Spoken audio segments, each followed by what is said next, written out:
I think I didn't do anything wrong, just went out for a bit of fun. So what if it was a men-only party, and I wasn't exactly alone? Now my husband is serving me legal papers, acting like I'm the villain, when all I did was try to keep things exciting. I never thought it would come to this, but here we are. Before we dive deeper into this story, I have one small request. Please subscribe, drop a like, comment, and hit that hype button to boost this channel so more people can discover these incredible stories. The invitation arrived on a Tuesday morning, tucked between bills and grocery store circulars. A sleek black envelope with gold lettering that made my heart race just looking at it. Exclusive men's club networking event, by invitation only. I knew Derek had arranged for me to get this, even though, technically, I shouldn't have been invited. "What's that?" Simon asked, glancing over from his laptop where he was debugging some boring IT problem for his consulting clients. His sandy hair was already messy at 8 in the morning, and he had that focused expression that meant he'd probably forget to eat lunch again. "Oh, just some work thing," I said, sliding the invitation behind my coffee mug. "Networking event downtown." Simon's pale blue eyes lingered on me for a moment. After 12 years of marriage, he could usually tell when I was being evasive, but he'd gotten used to not pushing too hard. It was easier that way, for both of us. "On a Friday night?" he asked, returning to his screen. "Seems late for a work event." I shrugged, already mentally planning what I'd wear. You know how these corporate things are. They want people to actually show up, so they make it fancy. Free drinks, good food. The truth was, Derek Morrow had been texting me for weeks about this party. Derek, who used to work with Simon before his messy divorce last year. Derek, who had those dark eyes that made me feel like I was 25 again, instead of 32, and stuck in suburban routine. "Mum, can you help me find my science project folder?" Lila called from the living room. Our 8-year-old daughter was sprawled on the carpet, school papers scattered around her like confetti. "In a minute, honey," I called back, but I was already opening my phone to text Derek. "Got the invitation." "This is really happening?" His response came immediately. "Told you I'd take care of it. You're going to love this crowd. Very appreciative of beautiful women." I felt that familiar flutter in my stomach, the one I hadn't felt around Simon in years. When was the last time he'd called me beautiful? When was the last time he'd looked at me like Derek did? Like I was something special instead of just the person who picked up his dry cleaning? "Eva, seriously, I can't find it anywhere," Lila said, appearing in the kitchen doorway with her backpack half-zipped. "Check your dad's office," I said absently, still looking at Derek's message. He probably put it somewhere safe. Simon looked up again. "What's the dress code for this work thing?" "Cocktail attire," I said quickly. Too quickly. "You know, professional but nice." "Sounds expensive for a work event." "Well, it's not exactly my company hosting it. It's more of an industry networking thing.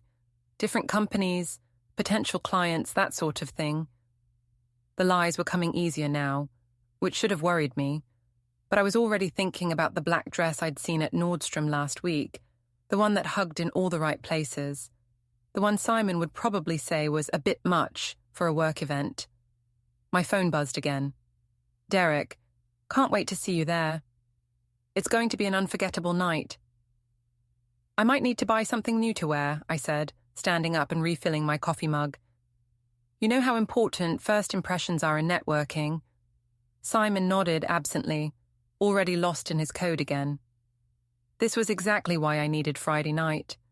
This was exactly why Derek's attention felt so intoxicating. When was the last time Simon had really looked at me, really seen me? "Mom," Lila's voice was getting frustrated. "I really can't find it." "Coming, baby," I called. But first I typed back to Derek. "What time should I get there?" "Party starts at 8, but come at 9. That's when things get interesting." I deleted the message thread and went to help Lila, but my mind was already on Friday night.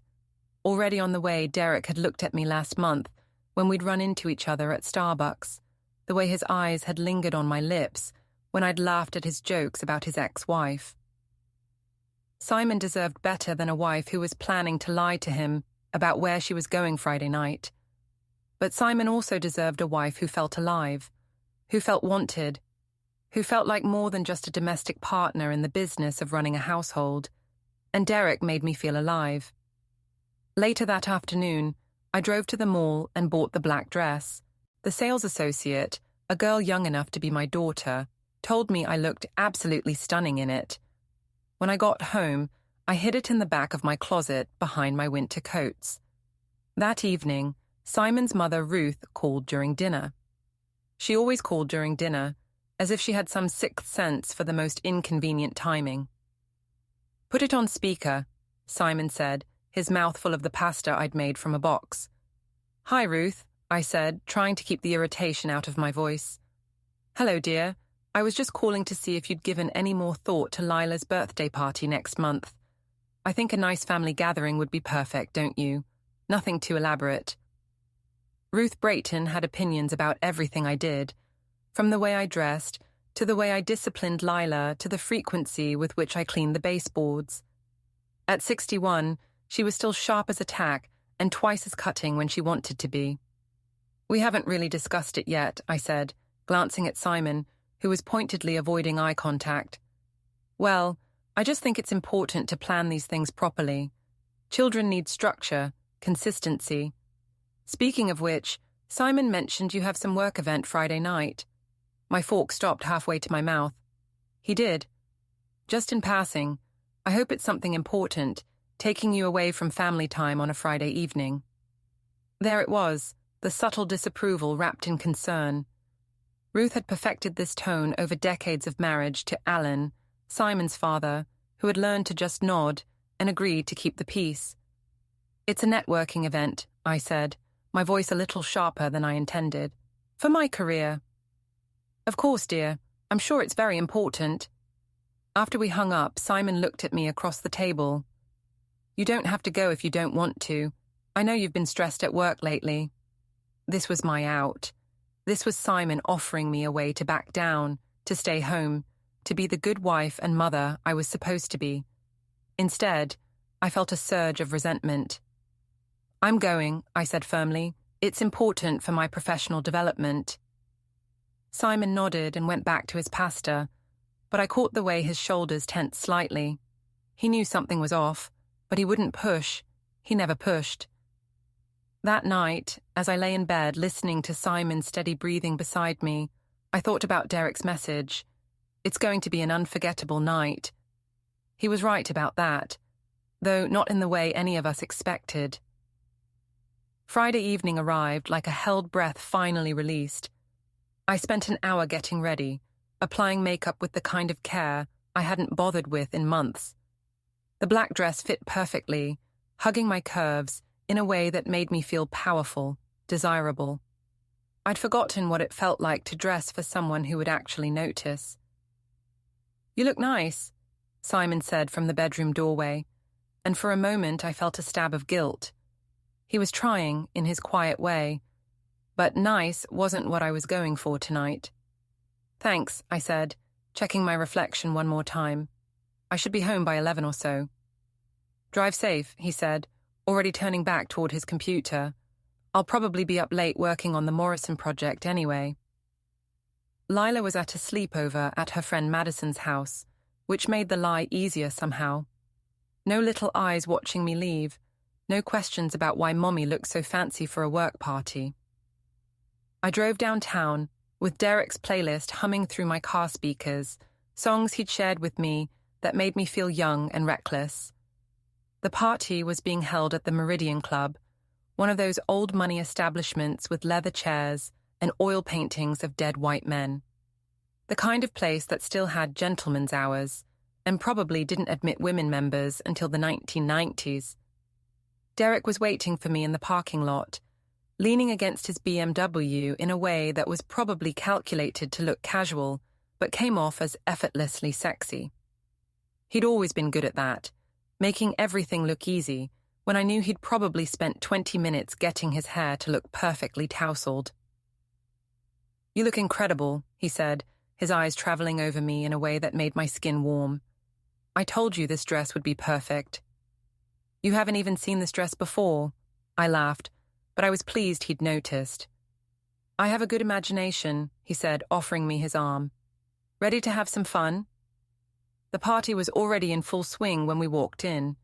The main room was filled with men in expensive suits, the kind of successful, confident men I rarely encountered in my HR administrator job at a mid-sized insurance company. They held their drinks with casual authority and spoke in the low, assured tones of people accustomed to being heard. And then there was me, one of maybe 6 women in a room of 50 men, all of us clearly invited for decoration rather than networking. Derek, a tall man with silver temples, approached us, his smile wide and slightly predatory. You made it, and you brought a friend. This is Eva, Derek said, his hand settling possessively on the small of my back. Eva, meet Richard Hawthorne. He runs the biggest investment firm in the city. Richard's handshake lingered just a moment too long, his eyes lingering longer. Pleasure to meet you, Eva. I hope you're enjoying our little gathering. It's unique, I said, accepting the glass of champagne Derek pressed into my hand. The bubbles went straight to my head, or maybe that was just the attention. For the next hour, I was passed from conversation to conversation, like a beautiful object to be admired. Men complimented my dress, my smile, my laugh. They asked what I did for work with the kind of polite disinterest that made it clear they didn't really care about the answer. I was arm candy, and for the first time in years, I didn't mind. Derek stayed close, his hand on my back or my arm, marking his territory. When Richard Hawthorne suggested we continue the conversation in a quieter corner, Derek smoothly redirected us toward the bar instead. Having fun? Derek murmured in my ear as we waited for fresh drinks. More than I expected, I admitted. The champagne was making me bold, reckless. Though I'm pretty sure I'm the only person here who actually has to work for a living. Derek laughed, that rich sound that had first attracted me to him months ago. You're definitely the most beautiful person here who has to work for a living. I was about to respond when I felt someone staring at me. Across the room, near the windows overlooking the city, a woman in a red dress was watching me with obvious recognition. Jennifer Walsh, whose husband worked at the same consulting firm as Simon. We'd met at a few company barbecues, made small talk about our kids and the weather. Our eyes met across the room, and I saw the exact moment she realized what she was seeing. Eva Brayton, Simon's wife, at a men-only party with Derek Morrow, Simon's former co-worker, looking very much like she was enjoying herself. Shit, I muttered under my breath. What's wrong? Derek followed my gaze and spotted Jennifer. Oh, friend of yours? More like an acquaintance. She knows Simon. Derek's expression shifted slightly, the easy confidence faltering for just a moment. Think she'll say something? I don't know. My heart was racing now, the champagne buzz replaced by cold anxiety. Maybe I should go talk to her, explain. Explain what? Derek's hand tightened on my arm. You're at a networking event. Nothing wrong with that. But we both knew how this looked. How I looked, in my tight black dress, standing close enough to Derek that anyone could see we were more than just colleagues. I watched Jennifer excuse herself from her conversation and head toward the ladies' room. This was my chance to do damage control, to spin this into something innocent before it became a problem. I'll be right back, I told Derek, following Jennifer's path through the crowd. The ladies' room was all marble and gold fixtures, the kind of opulent restroom that probably cost more than my car. Jennifer was touching up her lipstick when I walked in, and our eyes met in the mirror. Ava, she said carefully, I wasn't expecting to see you here. Jennifer, hi. Yeah, it's a networking thing. You know how these industry events are. Jennifer capped her lipstick and turned to face me directly. This is interesting networking. I thought this was supposed to be a men-only event. My laugh sounded forced even to my own ears. Well, you know how these old-fashioned clubs are. They're trying to modernize, include more women in business discussions. It's actually pretty progressive when you think about it. Jennifer's expression was politely skeptical. And Derek Morrow, I thought he left Simon's firm after some kind of falling out. Did he? I wouldn't know about that. We just ran into each other here. You know how it is.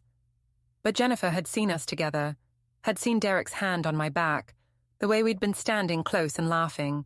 She wasn't buying my casual explanation, and we both knew it. Well, she said finally, I hope you have a nice evening. I'm sure Simon is enjoying his quiet night at home. The mention of Simon hit like a slap. He's working on a project, I said defensively. Big deadline coming up. Jennifer nodded and headed for the door, then paused with her hand on the handle. Ava, be careful. These kinds of parties, they're not really about networking. After she left, I stared at myself in the mirror. My makeup was still perfect, my dress still stunning, but something had shifted. The fun, reckless feeling was gone, replaced by a cold knot of anxiety in my stomach. I should leave. I should go home to Simon and pretend this never happened. Instead, I reapplied my lipstick and went back to find Derek. Everything okay? He asked, handing me another glass of champagne. Fine, I lied. Just girl talk. But it wasn't fine. Jennifer Walsh had seen me, and Jennifer Walsh knew Simon.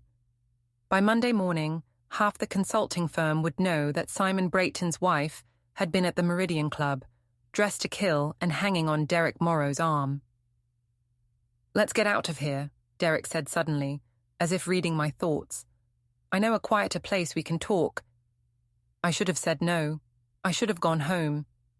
Instead, I let Derek lead me out of the party and into the parking lot, where his BMW waited like a getaway car.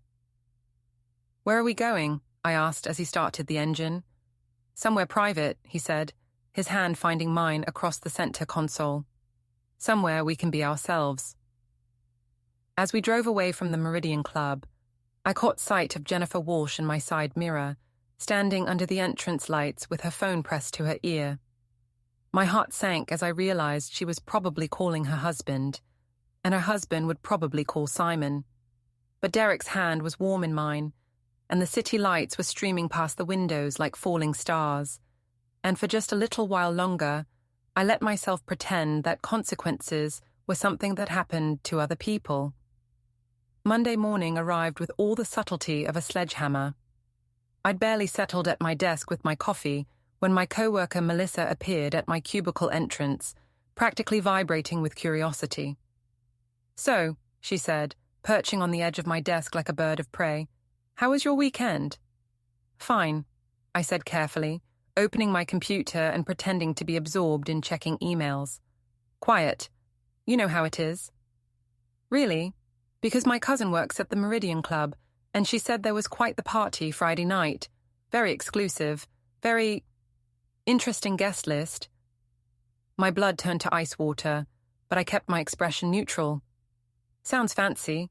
I wouldn't know anything about that. Melissa's smile was sharp as a knife. Of course not.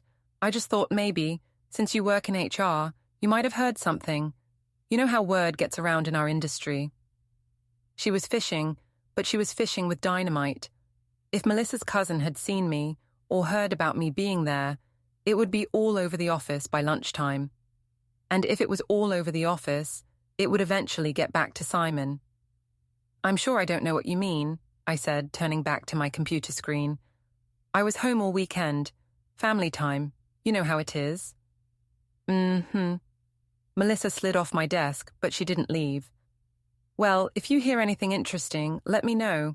I love a good story. After she finally wandered away, I checked my phone. 3 missed calls from Simon, all from this morning. My stomach clenched as I listened to his voicemails. Hey, it's me. Can you call me back when you get this? Something came up. Eva, I really need to talk to you. Please call me as soon as you get this. Look, I know you're probably busy, but this is important. Call me. Each message sounded more strained than the last. I knew with horrible certainty that Jennifer Walsh had made her phone call Friday night. I stepped outside to call him back, my hands shaking as I dialed. Eva. Simon's voice was flat, controlled in a way that meant he was furious. "We need to talk." "About what?" I tried to sound casual, but my voice came out too high, too bright. "About where you were Friday night. About who you were with." "I told you I was at a networking event. At the Meridian Club, with Derek Morrow." The words hung in the air between us like a death sentence. There was no point in denying it now. He knew. Someone had told him, and he knew. "Simon, I can explain." "Can you? Because from where I'm sitting, it looks like my wife lied to me about where she was going, snuck off to some men's club party with my former co-worker, and got spotted by Jennifer Walsh, who felt obligated to tell her husband, who felt obligated to tell me." I closed my eyes, leaning against the building's brick wall. "It wasn't like that." "What was it like, Eva? Because I'm trying really hard to come up with an innocent explanation here, and I'm coming up empty." "It was networking," I said weakly. "Derek got me an invitation because he thought it would be good for my career. Derek Morrow doesn't give a shit about your career. Derek Morrow got divorced 6 months ago because his wife caught him cheating, and now he's sniffing around my wife." The venom in Simon's voice was so unlike him that it shocked me into silence. Simon didn't get angry. Simon didn't raise his voice or use words like weapons. Simon was patient, understanding, conflict avoidant to a fault, but this wasn't patient Simon. This was a man who'd been pushed too far. "I didn't do anything wrong," I said finally. "I went to a party. I talked to people. That's it. You lied to me." "I didn't. You told me it was a work event. You told me it was your company hosting it. You told me it was networking with potential clients. All lies, Eva. Every single word." I wanted to argue, to defend myself, but the words stuck in my throat, because he was right. I had lied, repeatedly and deliberately. "I'm coming home for lunch," Simon said. "We're going to finish this conversation in person." The line went dead, leaving me standing in the parking lot with my phone pressed to my ear and my heart hammering against my ribs. Back inside, Melissa was waiting at my desk again, this time with 2 other co-workers in tow. The vultures were circling. "Everything okay?" Melissa asked with fake concern. "You look a little pale." "I'm fine," I said, but my voice shook. "You know, it's funny," said Janet from accounting, "but my neighbor swears she saw you at some fancy club downtown Friday night. I told her she must be mistaken, since you're such a devoted wife and mother." The words were innocent enough, but the tone was pure poison. They knew. Somehow, word had gotten out, and now they were all watching me squirm. "People see what they want to see," I said, sitting down heavily in my chair. "True," Janet agreed, "though sometimes what they want to see is exactly what's really happening." I spent the rest of the morning in a fog of anxiety, watching the clock crawl toward noon. Every time my phone buzzed, I jumped. Every time someone walked past my cubicle, I looked up expecting to see Simon's face. Or worse, my boss asking to speak with me privately. At 11:30, my phone rang. Derek. "Hey, beautiful," his voice was warm, intimate. "How's your Monday going?" "Terrible," I whispered, cupping my hand around the phone. "Simon knows about Friday night." There was a pause. "Knows what about Friday night?" "That I was there, that I was with you. Someone saw us and told him." Another pause, longer this time. "What did you tell him?"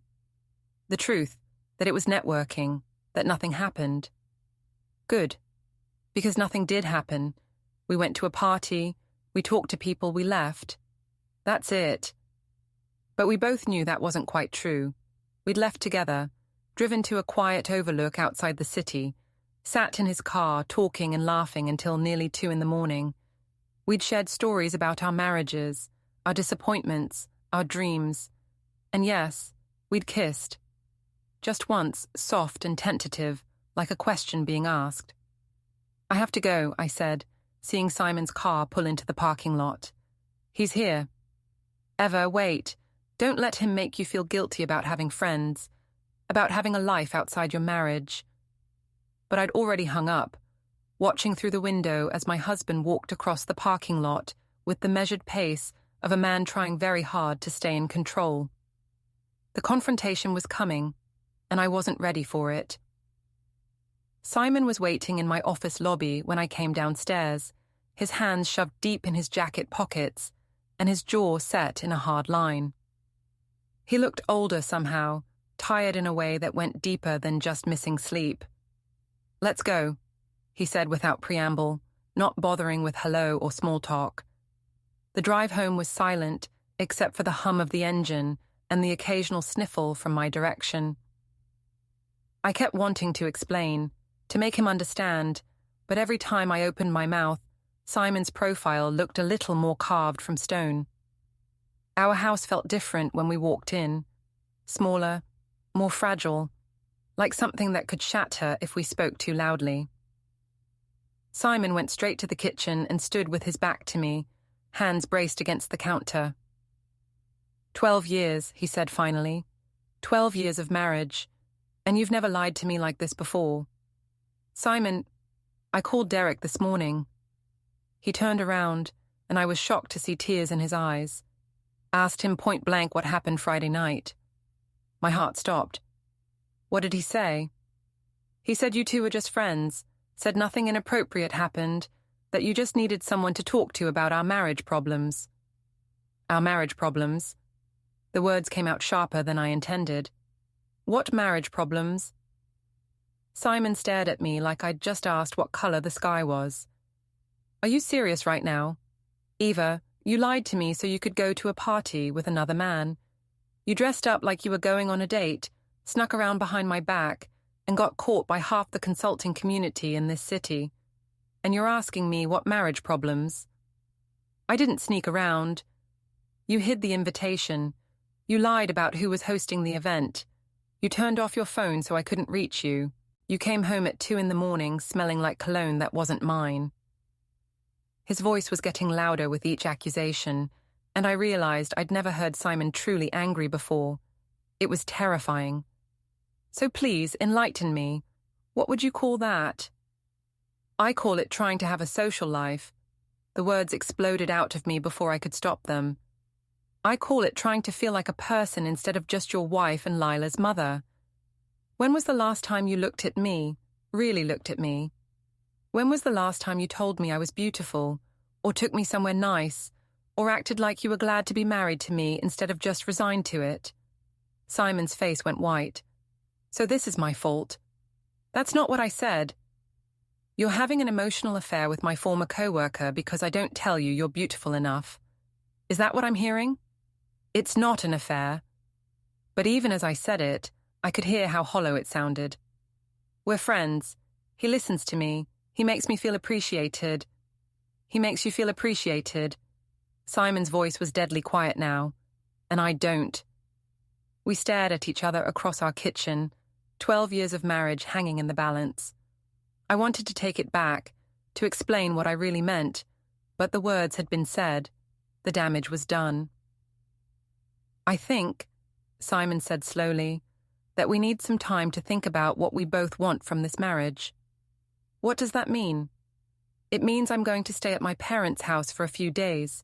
It means you should think very carefully about whether Derek Morrow is worth throwing away your family. Simon, please. But he was already walking away, already climbing the stairs to pack a bag.